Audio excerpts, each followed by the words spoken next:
नमस्कार दोस्तों, मेरा नाम है नीरू। खौफ की रात की चैनल पर आप सभी का स्वागत है। आशा करती हूँ आप सभी लोग अपनी अपनी ज़िंदगी में स्वस्थ होंगे, मस्त होंगे। आज मैं आप लोगों के सामने एक ऐसी कहानी बताने जा रही हूँ जिसको सुनकर तो आप लोगों की डर के मारे रूह कांपेगी ही, साथ में आप लोग ऐसा करने से 100 बार सोचेंगे, क्योंकि कहानी ही एक सच्ची घटना पर आधारित है। बात उस समय की है जब सावित्री जो है अपनी मम्मी से मनमानी कर रही थी। सावित्री की माँ ने बोला, बेटा नवरात्रि का अवसर चल रहा है, ज़्यादा रात रात को घूमा ना करो। इसी वक्त लोग जादू टोने टोटके भूत प्रेतों का सहारा लेते हैं। लेकिन सावित्री कहाँ मानने वाली थी अपनी माँ की बात। सावित्री ने माँ को उस वक्त कह दिया, हाँ माँ मैं कहीं नहीं जाऊँगी। लेकिन सावित्री निकल गई अगले ही दिन रात को 8 बजे मेला घूमने के लिए।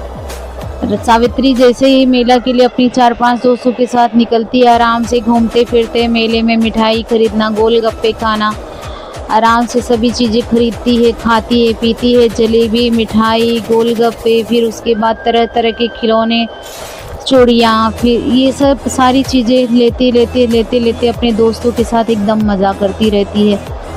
अचानक से देखती है सावित्री कि काफ़ी रात हो चुकी है। जब टाइम देखती है तो उसकी घड़ी में बज रहे थे रात के 11। फिर भी सावित्री के दोस्त बोलते हैं, सहेलियां बोलती है, सावित्री सावित्री इतनी जल्दी क्या करना है घर जाकर यार, घर जाकर सोना ही तो है। वैसे भी तो माँ का व्रत है, कोई काम तो करना नहीं है। माँ ने पूजा पाठ तो पहले ही कर लिया होगा, हमारी माँ ने तो कर लिया है, तुम्हारी माँ ने भी कर लिया होगा। तो सावित्री बोलती है कि हाँ सही कह रही हो यार, घर जाके तो इतने जल्दी मतलब नहीं, चलो और घूमते हैं। घूमते फिरते मेले में एक सुनसान जगह पर वो लोग जाकर बैठ जाते हैं और उसकी सहेलियां देखती हैं एक पेड़ के नीचे अचानक से बहुत सारी चीज़ें रखी हुई हैं, तरह तरह की चूड़ियाँ, तरह तरह के वस्त्र, तरह तरह की चीज़ें।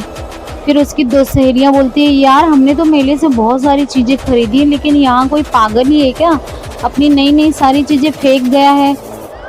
कौन हो सकता है यार पागल। सावित्री बोलती है, नहीं दोस्तों वहाँ पर मत जाओ, क्योंकि मेरी माँ ने समझाया था कि नवरात्रि में भूत प्रेत और लोग जादू टोना करते हैं। अरे तेरी माँ पागल है, कोई जादू टोना क्या इस चीज़ पे करेगा क्या, सारी कपड़े गहने वहने छोड़ के जाएगा, कोई पागल ही होगा, कोई चुड़ैल भूत प्रेत नहीं होते यार। सावित्री तू पागल है, तू आ रही है कि नहीं, हम सारे के सारे ले लेंगे, आपस में बांट लेंगे, फिर बोलना नहीं। सावित्री फिर हताश होकर उन लोगों के साथ वो अभी चली जाती है। उसके बाद धीरे धीरे कोई साड़ी ले लेता है, कोई कपड़ा ले लेता है, तो कोई चूड़ियाँ ले लेता है, तो कोई बिंदी ले लेता है, तो कोई अलग अलग आभूषण वहाँ पर पड़े हुए थे। सब पे हल्दी कुमकुम सिंदूर लगा हुआ था। इन लोगों को इतना भी ध्यान नहीं आता कि ऐसा है। फिर सारी लड़कियाँ आराम से चीज़ें लेकर आ जाती हैं अपने अपने घर और फ्रेश होकर सोने चली जाती हैं। जिसने जिसने जो जो चीज़ लाई थी अपने घर पे रखी है। फिर सावित्री को अचानक से सावित्री ने नींद खोल सोने चली जाती है। फिर सावित्री जैसे ही देखती है, आंखें खोलती है कि अपने आप को कुएं के बाहर पाती है। वो जोर जोर से चिल्लाने लगती है, माँ माँ माँ माँ माँ। उसकी माँ भागकर दौड़कर आती है, झकझोर कर बोलती है, क्या हुआ सावित्री। माँ मैं कुएं के पास कैसे चली गई। कुएं के पास, बेटा तुम घर में ही हो, कुएं के पास नहीं हो। तभी सावित्री आंखें खोलती है तो देखती है वो घर पे ही रहती है।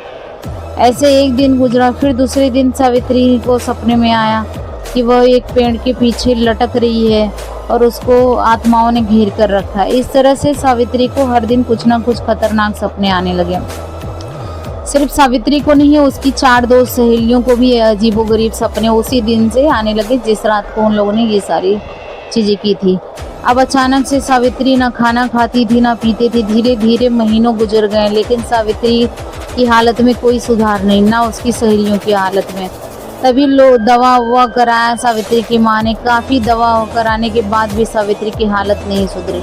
फिर सावित्री की माँ ने सोचा कि किसी तांत्रिक के पास ले जाते हैं, देखते हैं क्या होता है।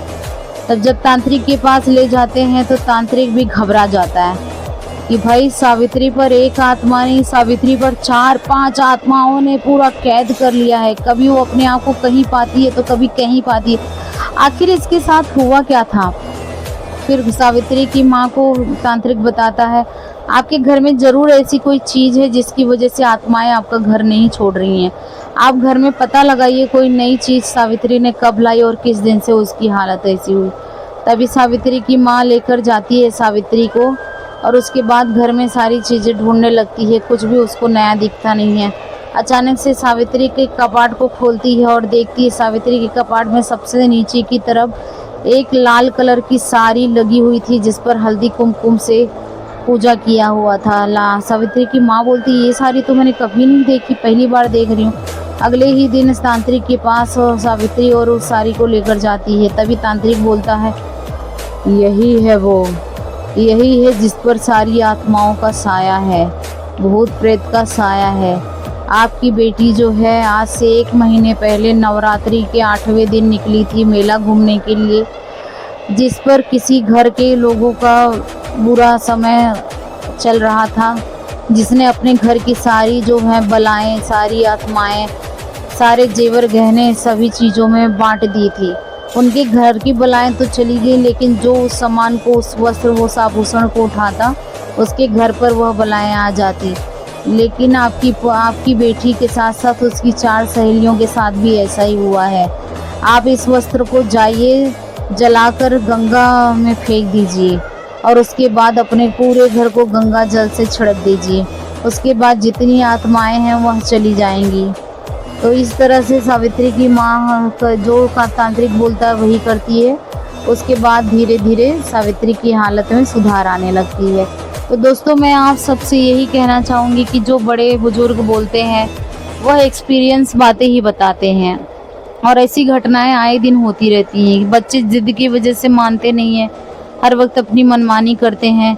लेकिन अगर देखा जाए तो इसमें सावित्री की भी मनमानी थी, उसकी सहेलियों की मनमानी थी। हालांकि उसकी सहेलियां भी बाद में ठीक हो गई और सावित्री ने भी अपनी माँ से माफ़ी मांगा कि माँ मैं आगे से सब कुछ देखूंगी, सोच समझकर सब कुछ करूंगी।